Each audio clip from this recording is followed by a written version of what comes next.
That's just all I'm gonna say. It was, and that wasn't the first time I seen that. Like, and that's why, you know, I don't know, I couldn't look at him the same way for that, bro. He needed her back. Oh yeah. He needed her back, but he needed her back and under his control. The courtroom was electric with tension, the kind of atmosphere that crackles with the weight of revelations too big to fully comprehend in a single sitting. The latest chapter in the saga of Sean Diddy Combs unfolded not just as a moment of legal reckoning, but as a seismic event that sent ripples through the music industry and beyond. Evidence had surfaced, video recordings that allegedly captured intimate acts involving Diddy and other men, including none other than Clive Davis, the legendary music executive. For decades, both men had cultivated public images of unassailable power and influence, but now their private lives were crashing headlong into the court of public opinion. Jurors heard testimony from a key prosecution witness in Sean Diddy Combs' federal trial in New York City Tuesday.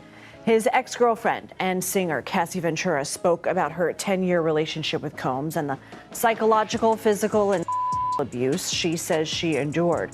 Ventura first leveled accusations against Combs in a 2023 lawsuit, which was settled a day later. Dozens of men and women have filed suits against him since 2020. The recordings, described by one source as raw and unfiltered, were introduced as evidence in an ongoing legal battle that already had the industry on edge. The courtroom murmurs had barely subsided when the details were laid out. The tapes reportedly showed private gatherings at Diddy's infamous parties, events long rumored to be shrouded in secrecy and excess. The footage, allegedly recorded without the participants' knowledge, was presented by prosecuting attorneys as a window into a hidden world where boundaries were blurred and power dynamics were exploited. In the glitzy, fast-paced world of entertainment, Diddy and Davis had been untouchable. Davis, a towering figure in the industry, had a legacy built on discovering and nurturing talent, from Whitney Houston to Alicia Keys. Diddy, on the other hand, was the archetype of a self-made mogul, a man who had turned his Bad Boy Records label into a cultural juggernaut. Together, they represented not just two generations of music royalty, but also the intricate web of power and influence that defined the industry. Yet, as the courtroom revelations grew more salacious and shocking, their carefully constructed images began to unravel. Strictly for the purposes of financial gain for those who have access to her estate, including Clive Davis. Including Clive Davis. The implications of the tapes were staggering. Beyond the immediate scandal, they called into question the very culture of the music industry, an ecosystem where whispers of exploitation and coercion had always lingered at the edges. The footage reportedly included scenes that hinted at a level of intimacy and vulnerability starkly at odds with the public personas of the two men. For Diddy, who had long deflected rumors about his sexuality, the revelations were particularly explosive. The recordings, prosecutors argued, offered a glimpse into a side of the mogul that had been carefully concealed for years. With no training in music, None. did you think you'd be good at this? I never thought I would have a musical ear. I never thought I'd have a natural gift. But it wasn't just the content of the tapes that shocked observers. It was the broader implications of their existence. How had these recordings come to light? Who had the power or the motive to expose them now? The courtroom drama seemed less like a simple legal proceeding and more like the culmination of years of whispered rumors and unresolved tensions within the industry. The stakes were astronomical, not just for Diddy and Davis, but for anyone who had ever been part of their orbit. This was not the first time that Diddy's private life had been scrutinized, but the introduction of video evidence added a visceral layer to the allegations. For years, speculation about Diddy's sexuality had swirled in the media and among his peers. Some of the most persistent rumors revolved around his infamous freak-offs, private gatherings that were the subject of both fascination and revulsion. Industry insiders described these events as extravagant parties where anything and everything was on the table. They were by all accounts expressions of excess, moments where the lines between power, pleasure, and manipulation blurred. Oh, I don't get down like that. But when you're around Diddy, bruh, when you're around Diddy, it gets tricky because you got no other choice but to see it. It's right in your face. You know what I'm saying? It's like, mind you, it's not an invite. It's just happening. The freak-offs were more than just a personal indulgence. They were also a source of endless speculation about Diddy's sexuality. For an industry that often celebrates fluidity in art but remains deeply conservative in its power structures, the rumors were both titillating and taboo. Figures like 50 Cent and Cat Williams had publicly alluded to Diddy's private preferences, but the mogul had always managed to deflect the speculation. His relationships with high-profile women like Jennifer Lopez and Cassie had served as a counter-narrative, a way to maintain control over how he was perceived. Yet, the existence of these tapes threatened to dismantle that carefully crafted image. But the way the club is, I can't lie. I'd rather say I always tell people, the reason I remember this night so well because this is how I prefer to party. Like I went in there, was swinging from the arm all over the place. It's people getting on, it's people like everybody in their own fucking world, right? As the courtroom proceedings unfolded, the broader cultural significance of the revelations became impossible to ignore. The entertainment industry, for all its glamour, has long been a space rife with power imbalances and unspoken rules. LGBTQ+ figures in particular have often been forced to conceal their identities, navigating a landscape where authenticity could mean the end of a career. The allegations against Diddy and the involvement of Clive Davis, who had come out as bisexual in his later years, highlighted the complexities of power, sexuality, and secrecy in an industry that thrives on image. But this was more than just a story about two powerful men. It was a story about the systems that enable them, the networks of silence and complicity that keep the wheels turning. For years, the music industry had operated with a kind of invincibility, its most influential figures shielded by wealth, connections, and the public's appetite for entertainment. Yet this case suggested that even the most carefully constructed empires could crumble under the weight of their own secrets. And then there was the question of the FBI. Reports that Clive Davis had been forced to cooperate with federal investigators added another layer of intrigue. What did the government know, and why now?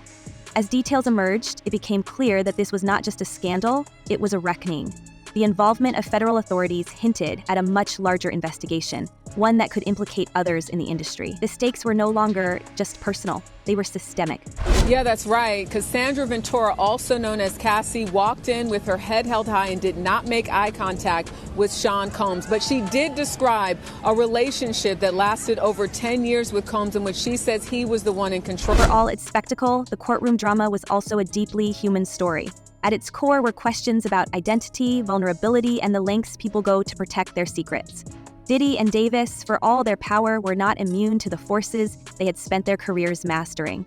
The court case was a reminder that even the most untouchable figures are, in the end, only human. As the first part of this story came to a close, one thing was clear. This was just the beginning. The revelations had cracked open a world that had long thrived in the shadows, and there was no telling what might emerge next. How deep did the secrets go? Who else was involved? And what would the fallout mean for an industry already grappling with its own reckoning? The answers, it seemed, would come not in a sudden explosion, but in a slow, relentless unraveling. The world was watching, and the story was far from over. But it's just long overdue. Like for a while, it made me kind of question, like, man, you know. The revelations about Diddy's alleged private lifestyle and the explosive courtroom evidence were only the beginning. As more voices came forward, a chilling picture of manipulation, secrecy, and unchecked power began to emerge. Among those stepping into the spotlight were Freddie P. and Chopper, former members of Diddy's infamous Making the Band show. Their testimonies did not just add weight to the mounting allegations, they exposed a darker, more insidious system that had allegedly operated behind the scenes for decades. Freddie P., once a rising star in Diddy's orbit, spoke out with a rawness that was impossible to ignore. His claims painted a harrowing picture of life under Diddy's influence. Freddie described a culture where vulnerable artists, young, broke, and desperate for a chance in the industry, were pushed into compromising situations. "He preys on you," Freddie said in one interview, his voice heavy with both anger and regret. His words were not just a personal accusation, but an indictment of an entire system that seemed designed to exploit those at their lowest. Freddie's story was one of betrayal, of promises made and broken, of a dream that turned into a nightmare. Chopper, another former member of the band, added his voice to the chorus. He described gatherings that went far beyond the realm of ordinary parties, events that seemed to exist solely to test the boundaries of those in attendance. According to Chopper, these were not just moments of excess, but carefully orchestrated environments designed to break down resistance. He spoke of seeing things he could never unsee and hearing whispers that hinted at an entire network of influence operating in the shadows. These events, he suggested, were not just about indulgence. They were about control. I kicked it with Suge. I seen practically the same shit, but Suge will let you know, do what you do at your own risk. Don't do no around me. And he'll go about his way and he'll let you go about your way. Diddy was just more like, it was. But Chopper's revelations also hinted at an even darker layer to these infamous gatherings. He described how attendees were often lured in with promises of professional opportunities, only to find themselves trapped in situations they could not easily escape. These events weren't just about power, they were about surveillance and leverage. According to sources close to the investigation, Diddy allegedly kept a meticulous record of everything that happened at these gatherings. Cameras were placed strategically throughout private rooms, capturing footage that could later be used against individuals who sought to challenge or distance themselves from his empire. These recordings, investigators speculate, could hold the key to unraveling years of hidden dealings within one of the entertainment industry's most powerful networks. This alleged practice of keeping insurance on people fit into a larger pattern of control that many former associates had begun to describe.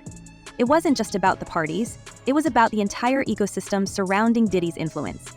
From assistants to bodyguards, everyone in his orbit reportedly knew their place in a carefully structured hierarchy. Those who complied were rewarded with access, protection, and opportunities. Those who resisted often found themselves on the outside, their careers stalled or outright sabotaged. The leaked recordings and testimonies from former insiders painted a picture of a man who didn't just thrive on power, he weaponized it. How many times have you seen Diddy do something? About 3? 3 times. Yeah, about 3 times. Yes, 3 times. Okay. Was Cassie ever there? No. No. No.